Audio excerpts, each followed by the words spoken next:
Mais quand tu n'as pas pris le temps d'analyser, tu n'as pas pris le temps de connaître le métier dans lequel tu es, tu n'as pas pris le temps de maîtriser certaines choses, tu vas confier ta vie dans les mains d'autrui. C'est ceux-là qui vont définir de la suite de ton entreprise. Tout le monde, j'espère que vous allez bien. Moi, je vais très bien. Alors aujourd'hui, on va parler des entrepreneurs, on va parler de l'entrepreneuriat. Alors, si ton entreprise est embryonnaire, ton entreprise est en difficulté, ton entreprise a du mal à décoller, il y a deux aspects que je voudrais aborder. Le premier aspect, c'est le cerveau collectif, qui est tiré du livre de Napoléon Hill, Réfléchissez, devenez riche. Et le deuxième aspect, qui est tiré de Rework, de Jason et David. Alors, pendant ma lecture de ces deux livres-là, il y a deux points qui m'ont fait tilter sur l'entrepreneuriat. Les deux sont complémentaires, mais il va arriver des fois où on aura besoin de l'un sans l'autre, en tout cas. Dans tous les cas, les deux sont complémentaires. Pour les entreprises embryonnaires, pour les entreprises en difficulté ou pour toute personne qui désire mettre en place une entreprise, qui désire entreprendre. Dans le livre de Napoléon Hill, on nous recommande le cerveau collectif. Le cerveau collectif, c'est quoi? C'est le fait de s'entourer de plusieurs personnes, de conjuguer nos efforts afin de faire ressortir le meilleur. C'est-à-dire avoir un réseau, s'entourer des personnes qui ont du savoir, des personnes qui ont de la connaissance. Quand tu veux mettre en place une entreprise, tu veux faire prospérer ton entreprise, tu dois t'entourer des sachants. Tu dois t'entourer des personnes qui pourront te donner des idées, des personnes avec lesquelles, lorsque vous mettrez vos idées sur la table, ça va donner quelque chose de génial. Parce que plusieurs personnes réunies, on en sort toujours meilleur. Donc, il faut s'entourer des personnes là, demander l'avis des gens, dire voici ce que j'ai envie de faire, qu'est-ce que tu en penses, comment on peut marcher, comment on peut faire ceci, comment on peut faire cela. Toutes ces idées-là mises en place vont te permettre de pouvoir faire ressortir la meilleure idée, de laisser mûrir ton idée afin de pouvoir choisir laquelle d'entre elles fera ton affaire. Ça, c'est le cerveau collectif. Maintenant, ce qui me plaît dans Rework, l'auteur nous dit de faire les choses nous-mêmes. De faire les choses nous-mêmes. C'est-à-dire quoi? Comment est-ce qu'on peut agencer ça au premier aspect? C'est-à-dire quoi? Lorsque tu débutes ou lorsque ton entreprise est en difficulté, lorsque tu n'as pas assez d'économies, de moyens financiers pour t'entourer de plusieurs personnes, ou même pas quand tu as tous ces éléments que j'ai cités là, lorsque tu as une entreprise, il y a certaines choses que tu dois faire de toi-même. Il faut apprendre toi-même le boulot. Il faut être intime aux différents secteurs de ton entreprise. Il faut toi-même avoir la connaissance. Il faut savoir comment est-ce que les choses marchent. Il faut savoir comment est-ce que les choses fonctionnent avant d'embaucher qui que ce soit. Parce que non seulement quand toi-même tu as déjà une connaissance de tous ces aspects-là, tu maîtrises déjà certaines parties de ces aspects-là. Lorsque tu vas vouloir déléguer, tu sauras qui choisir. Lorsque tu vas vouloir embaucher, tu sauras comment embaucher, tu sauras qui embaucher, tu sauras s'il faut embaucher une personne à temps partiel, s'il faut embaucher une personne à temps plein ou s'il faut embaucher une personne en freelance. Mais lorsque tu veux tout laisser à la charge des gens, tu veux tout laisser dans la main des gens, tu veux laisser ton sort dans la main d'autrui, attends-toi à ce qu'on te la fasse à l'envers. Attends-toi à ce que ton business tombe. Attends-toi à ce qu'on te bouffe. Attends-toi à ce qu'on t'éjecte même de ton business. Tu dois maîtriser certains aspects de ton business avant de pouvoir déléguer, avant de pouvoir embaucher. Ce qui veut dire que tu dois être présent à temps plein. Peut-être sur une longue période.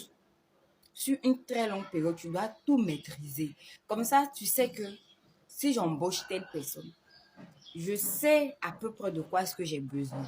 Donc, je sais qui embaucher, avec quelles compétences, quelles sont les compétences que je recherche. Parce que voici les difficultés que cette personne va rencontrer. Voici les difficultés que cette personne va rencontrer. Essaie toi-même d'abord. Quand tu n'y arriveras pas, tu pourras maintenant vouloir les services d'une autre personne. Donc, il faut faire le boulot toi-même. Il y a certaines tâches que tu essaies de faire toi-même. Tu verras qu'au début, ça te paraît difficile. Au début, ça te paraît infaisable.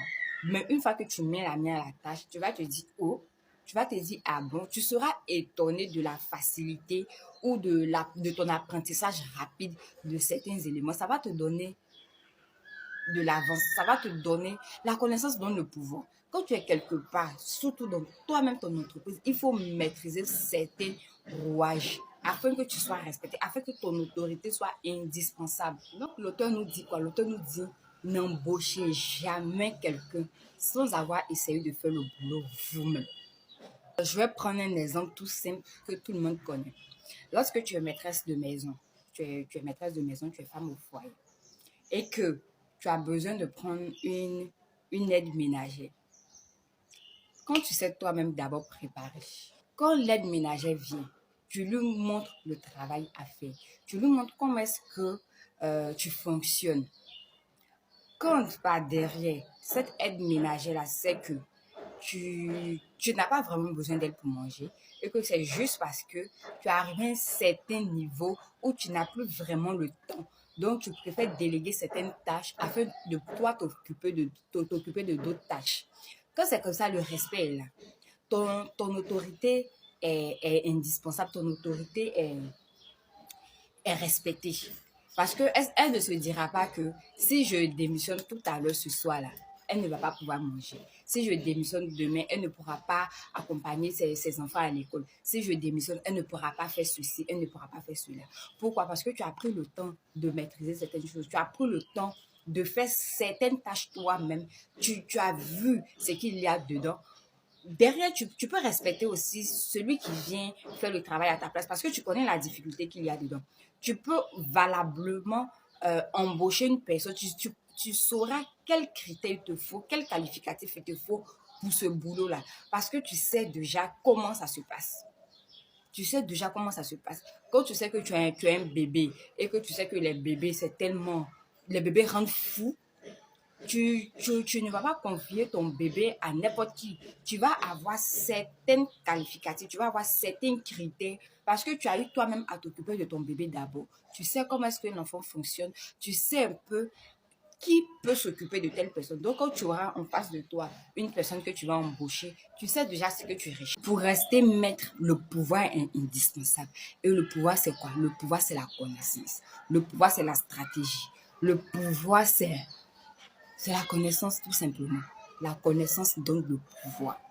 Maintenant, quand tu es dans un domaine que tu n'as jamais connu, que tu as eu la grâce, tu es tombé dedans comme ça, tu ne peux pas maîtriser tout. Tu ne peux pas maîtriser certaines choses.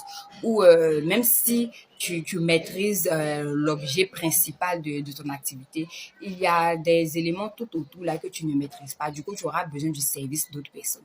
Mais la stratégie derrière, c'est quoi? C'est de te former auprès de ces personnes.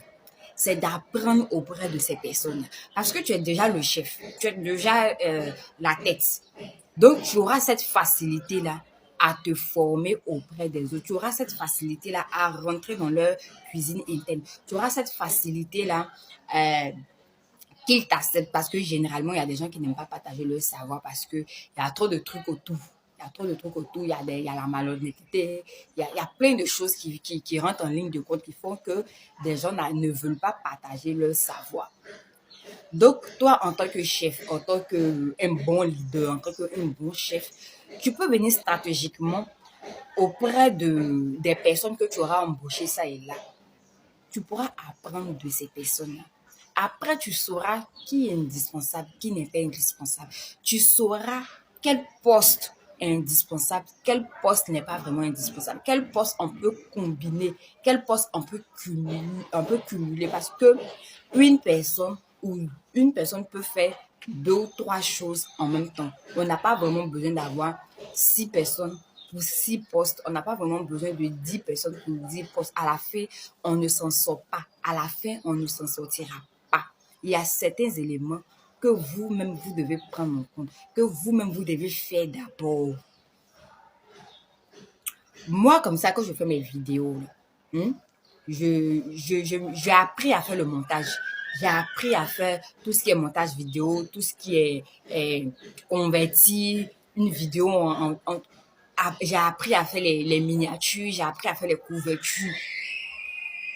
Ça me permet de ne pas m'éparpiller, de ne pas avoir à embaucher quelqu'un pour me faire une créa, de ne pas avoir à embaucher quelqu'un pour me faire des montages, en tout cas pour le moment. Mais plus tard, j'aurai besoin du service d'une autre personne parce que j'aurai à me charger d'autres choses.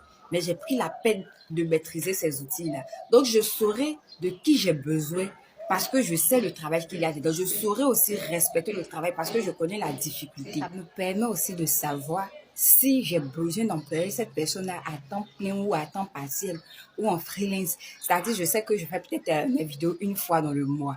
Je ne vais pas t'embaucher pour le mois. Je t'embauche uniquement que pour le nombre de vidéos que tu montes. Je peux faire comme ça. Parce que si je te prends tout le temps, pendant que tu es là dans les jours où je ne fais pas de vidéos, tu ne me sers à rien. Donc, c'est pas la peine de gaspiller. Je donne un exemple. C'est pas la peine de gaspiller 150 000 francs le mois, alors que je peux m'arranger avec toi pour juste te payer par montage vidéo. Tout ça parce que j'aurais appris déjà. Je sais un peu, j'ai une idée de la chose. Donc, c'est pour dire que quand tu commences à entreprendre, il y a des choses que tu dois faire toi-même. Il y a des choses que tu dois connaître toi-même. En plus de t'entourer des gens qui maîtrisent déjà, il faut te former auprès de cette personne-là. Il faut apprendre auprès d'eux pour que ton pouvoir reste toujours indispensable. Sinon, si tu ne connais pas intimement tous les aspects de ton entreprise, de ton business, tu finiras par laisser ton sort dans les mains d'autrui. Et ce sera très dommage. Donc, voilà un peu. Je vous encourage à lire ce livre-là. Rework pour les entrepreneurs. Travailler autrement et réfléchissez et devenir riche de Napoléon Hill. C'est dans ces deux livres-là que j'ai pu faire ressortir cette leçon-là. J'espère que ça vous sera utile dans vos prochaines entreprises, dans votre entreprise actuelle. Voilà. Merci d'avoir pris le temps de m'écouter.